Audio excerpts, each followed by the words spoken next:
Good morning student.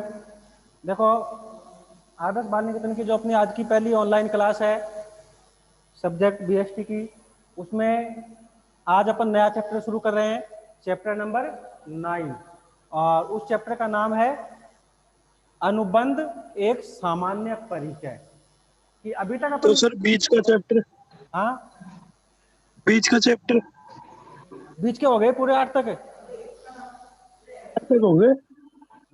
उसके बाद में देखो, अभी तक अपन ने जो 1 से 8 तक की यूनिट पढ़ी है, चैप्टर नंबर 1 से लेकर 8 तक, वो सारी किस पे बेस थी? मैनेजमेंट पे बेस। मैनेजमेंट और मार्केटिंग से संबंधित जो चैप्टर अपन ने अभी तक 1 से 8 तक की यूनिट पढ़ी है, उसमें मैनेजमेंट के टॉपिक पढ़े हैं और मार्केटिंग के जो टॉपिक है वो पढ़े हैं।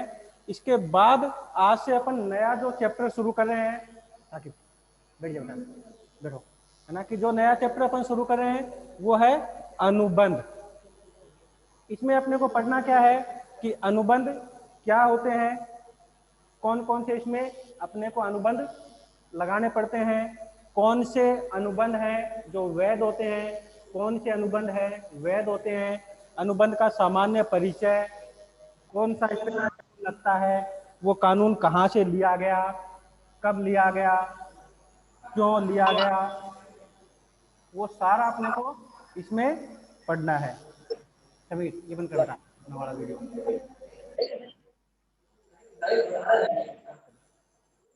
आवाज आ रही है। उसका में देखो, शुरू करते हैं अपना चैप्टर अनुबंध। अब देखो, सबसे पहले अनुबंध होता क्या है वो अपने को समझना जरूरी है कि अनुबंध होता क्या है। समीर,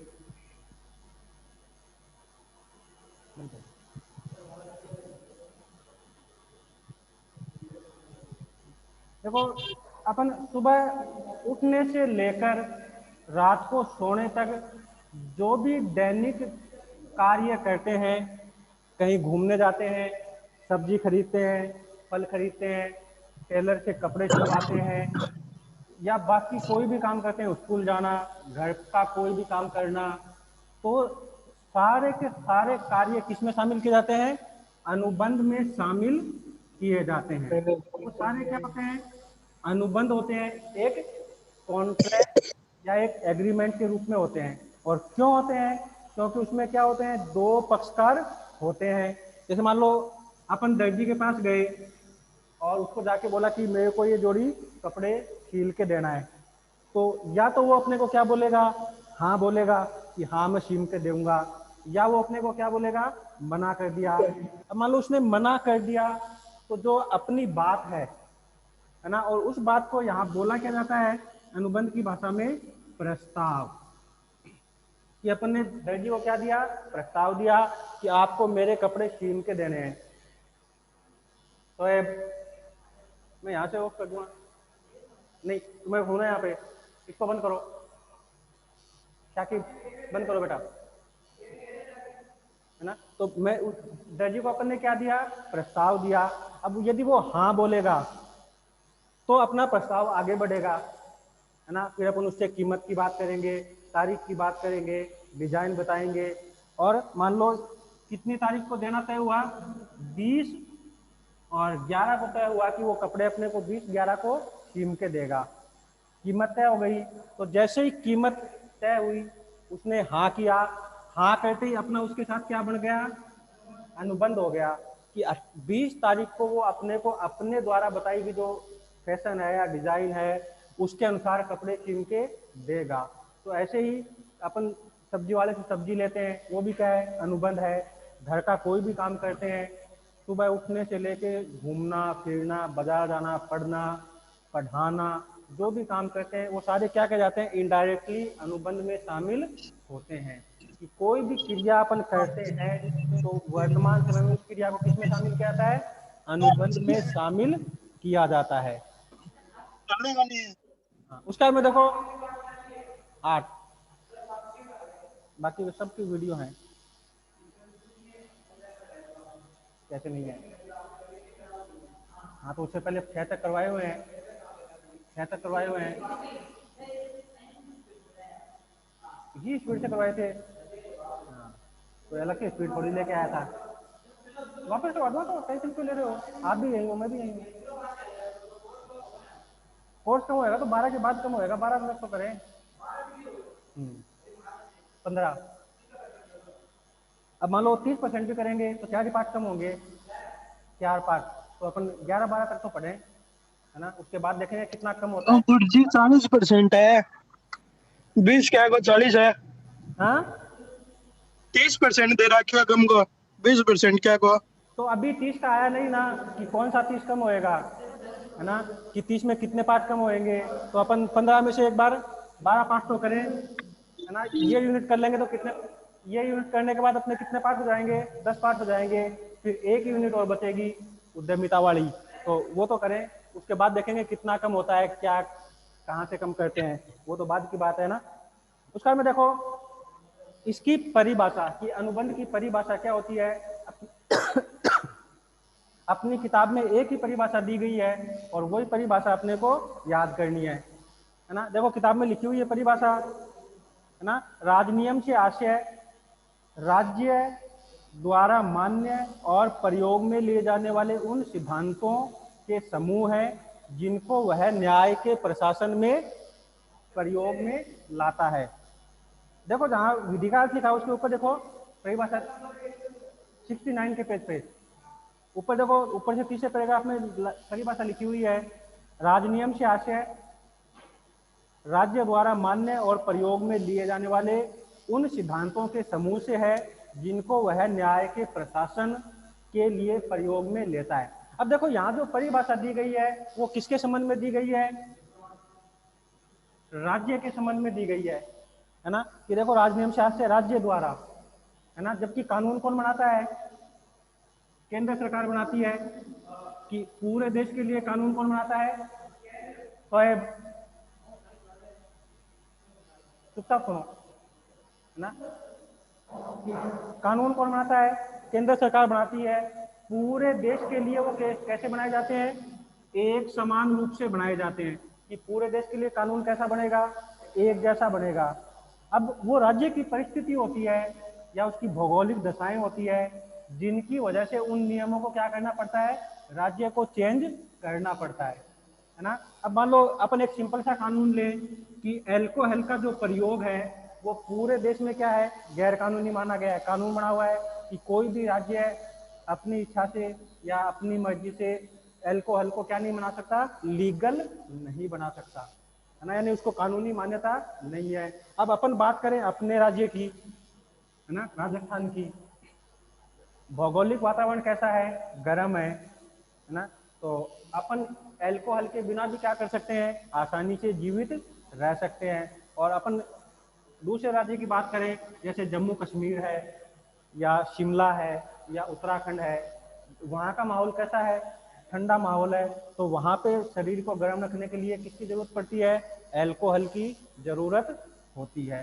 तो वहाँ पे एल्कोहल का पीना क्या नहीं है, बैन नहीं है ना, कि जहाँ अपने राजस्थान में उस पर इतनी पाबंदियां हैं वहाँ पे उसकी बिक्री पर इतनी पाबंदियां नहीं है, क्योंकि उन्होंने क्या किया, ये जो कानून केंद्र सरकार ने पास किया कि पूरे भारत में अल्कोहल बेचा जाना क्या माना जाएगा, गैर कानूनी माना जाएगा, उसमें अपने राज्य की भौगोलिक दशाओं के अनुसार क्या कर लिया, परिवर्तन कर लिया। तो इसलिए जो परिभाषा दी गई है वो किसके संबंध में दी गई है, राज्यों के संबंध में, कि राज्य क्या करते हैं, उन जो समूह या जो नियम बनाए गए हैं उन नियमों को अपने भौगोलिक वातावरण के अनुसार परिवर्तित करके उनका उपयोग कहाँ करते हैं, न्याय के प्रशासन के लिए करते हैं, ठीक है ना। तो इसलिए परिभाषा किसके संबंध में थी, ये राज्य के संबंध में। उसका में देखो विधि का अर्थ, है ना, इसी के नीचे देखो व्यापारिक विधि का अर्थ, कि यहाँ जो अपन अनुबंध पढ़ेंगे वो किसके संबंध में पढ़ेंगे, व्यापार के संबंध में, क्योंकि अपना सब्जेक्ट किससे जुड़ा हुआ है, व्यापार से जुड़ा हुआ है, तो अपन किसके संबंध में पढ़ेंगे, व्यापार के, यानी केवल अपने को वही कानून इसमें पढ़ने हैं जिनका संबंध किससे होगा, व्यापार से होगा, यानी गैर व्यापारिक जो भी अनुबंध हैं वो इसमें शामिल नहीं किए गए। उसके बाद में देखो इसमें दी गई है MC शुक्ला के अनुसार व्यापारिक संनियम राजनियम की वह शाखा है जिसमें व्यापारिक व्यक्तियों के उन अधिकारों और दायित्वों का वर्णन होता है जो व्यवसाय की संपत्ति के विषय में व्यावहारिक व्यवहारों से उत्पन्न होते हैं। यानी इसमें सिर्फ वही कानून शामिल किए जाएंगे जो एक व्यापार से जितने भी व्यक्ति जुड़े हुए हैं उन सब के अधिकार बताएगा और उनके उत्तरदायित्वों का क्या करेगा, निर्धारण करेगा। कि जैसे मान लो एक पूंजी लगाने वाला है,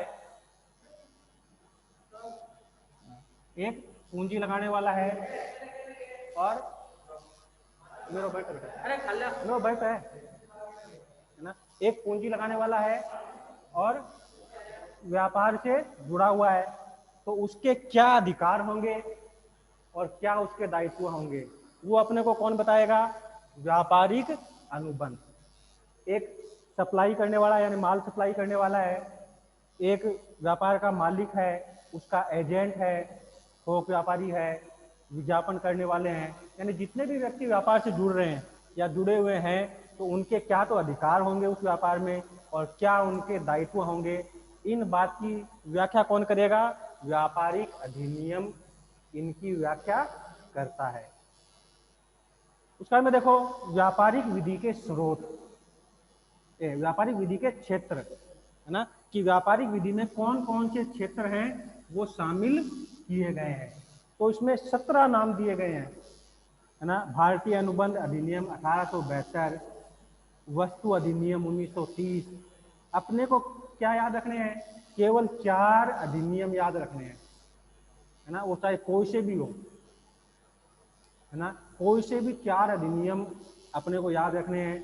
क्योंकि यदि प्रश्न पूछेगा तो मुश्किल से 2 नंबर का पूछेगा कि व्यापारिक विधि के कोई 4 क्षेत्र बताओ है ना, तो उसमें अपने को 4 नाम याद रखने हैं। कौन कौन से याद रखने हैं वो भी देख लो, यही 4 नाम याद रखने हैं। सबसे पहले ना भारतीय साझेदारी अधिनियम, अपन 11वीं क्लास में पढ़ के आए 1932 पढ़ के आए ना।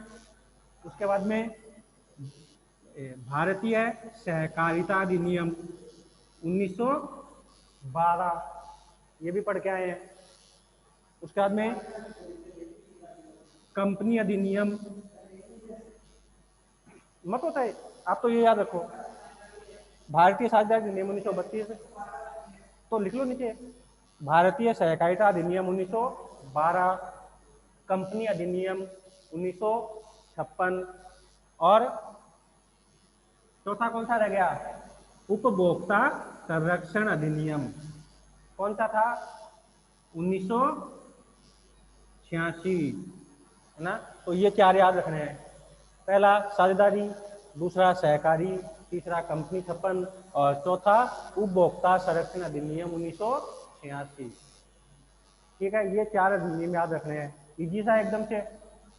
अब याद क्या रखना है इसमें वो देखो कि यदि अपन साल इनकी श्योर हैं तो साल लिखना, नहीं तो सिर्फ कितना लिखना है, इतना ही लिख देना कि भारतीय साझेदारी अधिनियम शामिल होता है, भारतीय सहकारिता अधिनियम भी आता है, कंपनी अधिनियम भी आता है और उपभोक्ता संरक्षण अधिनियम भी आता है, तो भी वो अपना सही करेगा। और अपन ने साल उल्टी सीधी लिख,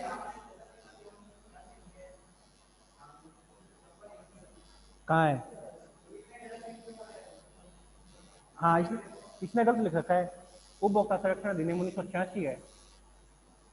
अपन टीवी पे नहीं देखते क्या, जागो ग्राहक जागो, तो वो कौन सा है, 1986 का ही तो है। कोपरा आप 10th में पढ़ के भी आए होंगे, याद हो तो, कोपरा एक्ट, कोपरा पढ़ाया होगा 10th क्लास में, कोपरा एक्ट है ना, तो वो कौन सा था, 1986 तो था है ना। तो साल अपन याद रख सके तो साल लिखेंगे और साल याद नहीं है तो सिर्फ नाम नाम लिख के छोड़ देंगे। उसके बाद में देखो इसमें अगला टॉपिक आता है व्यापारिक विधि के स्रोत। और स्रोत का क्या मतलब होता है कि वो लिया कहां से गया है ना, कि अब जैसे मान लो अपना संविधान है तो वो कहां से लिया गया है, जो अलग अलग देशों के संविधान हैं उनमें से जो अच्छी अच्छी बातें थी उन बातों को किस में लिखा गया, अपने संविधान में लिखकर अपना संविधान पूरा किया गया है ना। तो ऐसे ही जो भारतीय व्यापारिक अनुबंध अधिनियम है वो कहाँ से लिया गया है, तो इसके 5 स्रोत बताए हैं। कि सबसे पहला स्रोत कौन सा है? इंग्लिश कॉमन लॉ,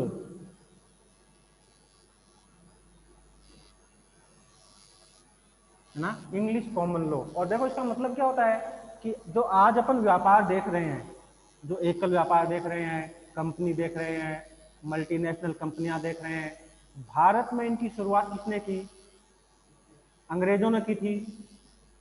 जो आधुनिक व्यापार है उसकी स्थापना किसने की? अंग्रेजों ने की थी सन 1600 के आसपास, है ना, कि जब अकबर का राज्य था उस समय तो अंग्रेज भारत में आए थे व्यापार करने के लिए, है ना। और आके सबसे पहली कंपनी कौन सी खोली थी? ईस्ट इंडिया कंपनी की शुरुआत की थी। तो वहीं से अपन क्या मानते हैं कि भारत में आधुनिक व्यापार वहीं से शुरुआत किया गया। इससे पहले तो परंपरागत तरीकों से व्यापार किया जाता था, वस्तु के बदले वस्तु मिलती थी, है ना, कोई बैंक में नहीं होते थे, कोई एक स्थान से दूसरे स्थान पे माल,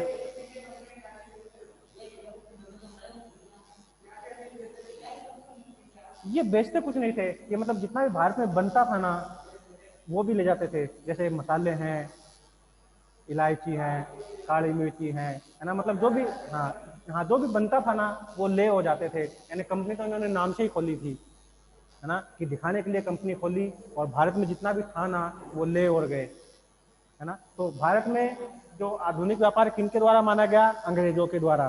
तो इसलिए वहां जो व्यापार के लिए अधिनियम बनाया गया, यानी इंग्लैंड में जो अधिनियम बना हुआ है उस अधिनियम में से सबसे पहले इसमें चोरी की गई, है ना। तो इसलिए पहला इसका स्रोत क्या हो गया? इंग्लिश कॉमन लॉ, कि वहां की जो अच्छी अच्छी बातें थी वो अपन ने भी क्या किया, इसमें अपने में लिख लिया कि वो ये ऐसा कर रहे हैं तो अपन भी ऐसा ही करेंगे, है ना। दूसरा है परिनियम, है ना। और परिनियम अपन ने अभी पढ़ा है कि राज्य क्या करते हैं, उनमें अपनी भौगोलिक दशाओं के अनुसार क्या कर लेते हैं? परिवर्तन कर लेते हैं, कि केंद्र एक जैसा नियम बनाएगी और राज्य क्या करेंगे, उन नियमों में परिवर्तन करके उनको अपने राज्य में क्या करेंगे? लागू करेंगे। तो राज्यों द्वारा जो मतलब इसमें बदलाव किया जाता है नियमों में, उनको क्या बोलते हैं? परिनियम बोलते हैं। ठीक है समीर, परिनियम। उसके बाद में तीसरा भारतीय रीति रिवाज, है ना, कि कुछ हैं वो भारतीय रीति रिवाज हैं, अपनी जो मान्यताएं हैं, अपना धर्म है, उनके अनुसार भी लिया गया है। जैसे कि हिंदू धर्म में क्या लिखा हुआ है कि एक व्यक्ति एक से ज़्यादा शादी नहीं कर सकता, यानी गैर कानूनी है। जबकि मुस्लिम धर्म में कितने की इजाज़त दी गई है? 3 या 4 की इजाज़त दी गई है। तो वह है तो सारे भारत में ही, चाहे वो हिंदू हो चाहे मुसलमान हो। तो वो क्या है, अपने अपने धर्म के अनुसार उन कानूनों में क्या कर लिया गया? परिवर्तन कर लिया गया। कुछ कानून नए जोड़ लिए गए और कुछ जो मतलब गलत प्रथाएं थी या गलत मान्यताएं थी उनको क्या कर दिया गया? हटा दिया गया। तो वो हो गए भारतीय रीति रिवाज। चौथा, न्यायालयों द्वारा दिए गए महत्वपूर्ण निर्णय। अब मान लो आप एक जज हो, ठीक है, और आपके पास में एक मुकदमा आया, और मुकदमा मान लो 3 महीने, 6 महीने, साल भर, 2 साल तक चला। आपने खूब दोनों वकीलों की जो तकरार है वो भी सुन ली, लेकिन आपको ये समझ में नहीं आ रहा कि फैसला करे कैसे, है ना। अब कितना लंबा चला है, मान लो 5 साल हो गए केस को चलते हुए, फिर भी वो आपको उसका समाधान नहीं मिल रहा। तो उसमें एक प्रावधान बताया गया है कि आज जो मुकदमा आया, ऐसा मुकदमा भूतकाल में भी तो कभी न कभी आया होगा, है ना। तो उस समय क्या निर्णय दिया गया था, उसके आधार पे अपन भी क्या कर सकते हैं? निर्णय ले सकते हैं। एक फिल्म भी आई थी रोबोट, देखी थी ना।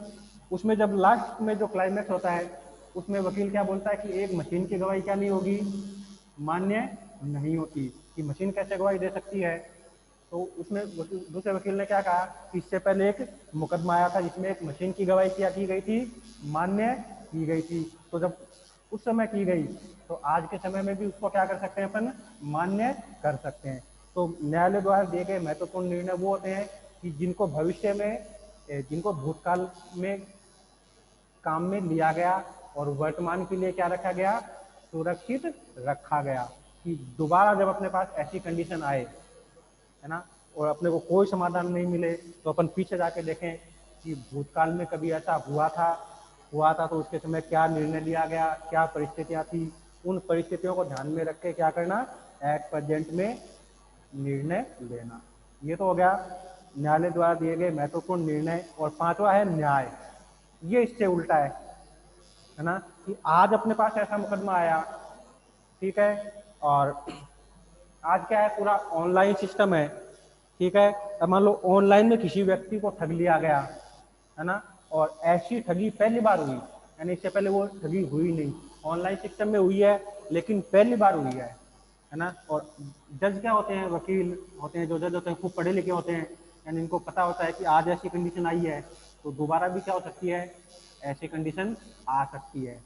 तो आज जो निर्णय लिया गया, यानी इसके संबंध में जो पहला केस यही था, इसके संबंध में जो निर्णय लिया गया उसको कहाँ सुरक्षित रखना, भविष्य के लिए सुरक्षित रखना, कि यदि आगे दोबारा ऐसी घटना हो तो अपन आधार किसको मानेंगे, इस मुकदमे को आधार मानेंगे कि इसमें क्या निर्णय दिया गया था, कौन कौन से गवाह चाहिए थे, कौन कौन से सबूत दिखाए गए, उनके आधार पे भविष्य में भी क्या करेंगे, फैसले कर सकते हैं। वो होता है न्याय, ठीक है।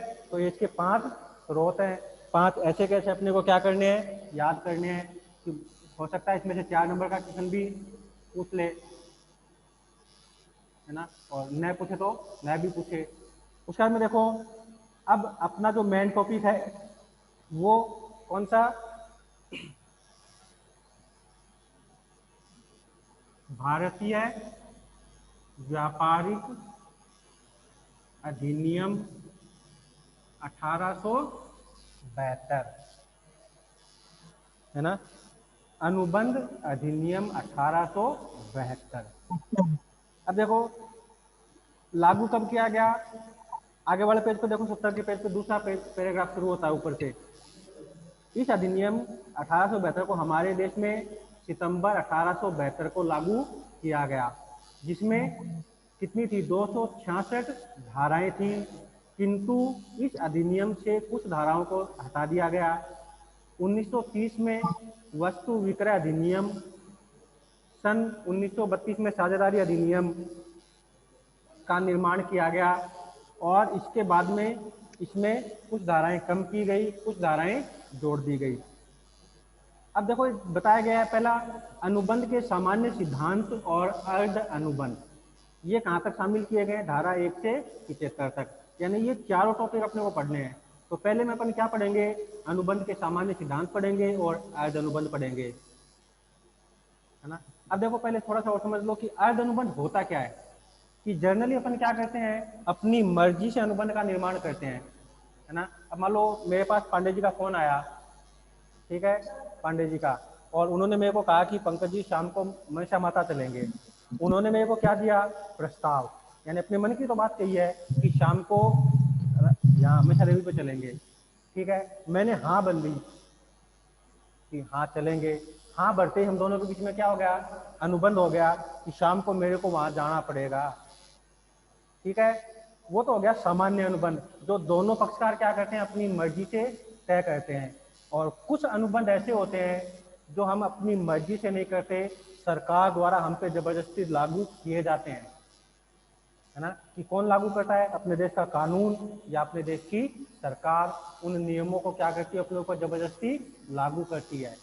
जैसे वोट डालने का अधिकार, वोट डालने का, कि यदि अपन 18 साल के हो गए तो अपने को क्या करना पड़ेगा, हर चुनाव में वोट डालना पड़ेगा, बिल्कुल कंपलसरी है ना। कि जैसे मान लो मैं हूँ, मैं समझा रहा हूँ, मैं हूँ, ठीक है, वोट डालने नहीं गया कोई बात नहीं, है ना। अब मान लो वहीं मेरे पास में साकिब के भी घर है ना, और मान लो साकिब का कोई रिलेटिव खड़ा हुआ है ना, और साकिब को पता चला कि पंकज जी ने वोट नहीं डाला, और इन्होंने क्या किया, कलेक्टर को फोन लगाया और शिकायत कर दी कि सर हमारे वार्ड से पंकज नाम का एक वोटर है, वो वोट डालने नहीं गया, है ना। तो फिर मेरे को क्या करना पड़ेगा, कलेक्टर ऑफिस में या कोर्ट में जवाब देना पड़ेगा कि आप गए क्यों नहीं, तो वो दिखाओ मेडिकल, हाँ, है ना। तो मान लो शिकायत नहीं की तब तो कोई बात नहीं, है ना, और शिकायत कर दी तो अपने को क्या देना पड़ता है, न्यायालय में या कोर्ट में उसकी क्या देनी पड़ती है, सफाई देनी पड़ती है। तो ऐसे अनुबंध जो किसी कानून द्वारा अपने पे क्या किया जाता है, जबरदस्ती लागू किए जाते हैं, थोपे जाते हैं, उनको अपन क्या बोलते हैं, अर्ध अनुबंध बोलते हैं। ठीक है ना। हाँ, उसके बाद में दूसरा हानि रक्षा या गारंटी अनुबंध की वस्तुओं की जो गारंटी होती है या क्षतिपूर्ति होती है, जैसे बीमा वाला जो आते हैं ना जितने भी, वो सारे इसमें आएंगे। और इनकी धारा कितनी है, 124 से लेकर 147 तक। तीसरा है निक्षेप तथा गिरवी अनुबंध, कि अपन ने बैंक से लोन लिया या बैंक में पैसा जमा करवाया या किसी से उधार पैसे लिए या किसी को उधार पैसे दिए, तो उसके संबंध में कौन कौन से नियम लगते हैं, उस संपत्ति को अपन कैसे वापस लें, कि अगला वापस नहीं दे रहा तो क्या करें ना, तो वो सारे इसमें पढ़ने हैं। और इसकी धाराएं कौन सी है, 148 से 181 तक, 148 से 181 तक। और अंतिम है एजेंसी संबंधी अनुबंध, जैसे मान लो कोई भी व्यक्ति है वो या तो एजेंट बनता है या किसी वस्तु की एजेंसी लेता है, तो उसके संबंध में कौन कौन से प्रावधान है वो सारे इसमें पढ़ने हैं। तो ये हैं 182 से लेकर 238 तक, 238 तक। और इसमें याद आपको वही रखना है कि यदि आपको कानून की धारा, उसका सेक्शन, उसका नाम याद हो तो धारा लिखेंगे, नहीं तो सिर्फ कानून का नाम लिख के छोड़ देंगे, है ना। जैसे मान लो ये पूछ लिया कि गिरे हुए अनुबंध क्या होता है या इस पर कौन सी धारा लगती है, या बैंक में जमा करवाना, पैसे जमा करवाना कौन सा अनुबंध है, तो अपने को नाम तो याद रहना ही है ना। और नाम के साथ साल याद रही तो बहुत अच्छी बात है, साल याद नहीं रही तो कोई बात नहीं, उतना जितना भी है उतना लिख लिखा के करेंगे। तो उसके बाद में आज क्या पढ़ेंगे, इसकी सामान्य विशेषताएं सेकंड पीरियड में, है ना। तो वहाँ पे, हाँ वहाँ पे ऑनलाइन रहना, है ना। वो सेकंड में भी ऑनलाइन रहना, अच्छा समझ में नहीं आएगा। हाँ 41 पे दूसरी क्लास होगी अपनी, हाँ ठीक है ना, ये करना।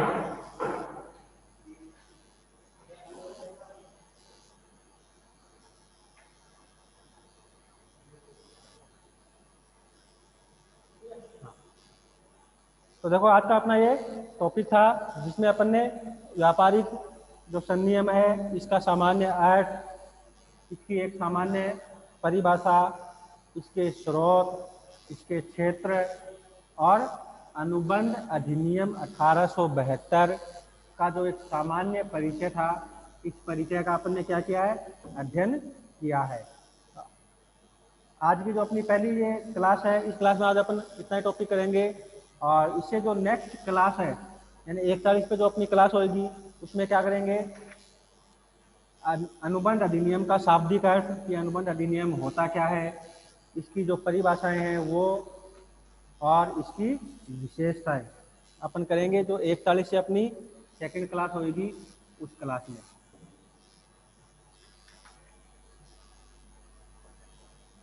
हेमंत,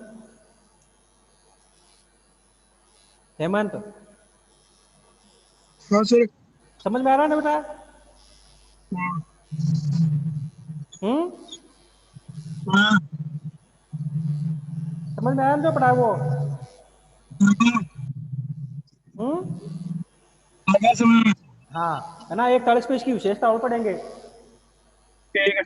हाँ है ना। क्यों, 18 नंबर की यूनिट है, दो ही पार्ट है 18 नंबर के, तो इन दो पार्ट एकदम से इजी से हैं, अपन आसानी से क्या कर सकते हैं, नंबर बना सकते हैं। ठीक है ना। ठीक है। हाँ ठीक।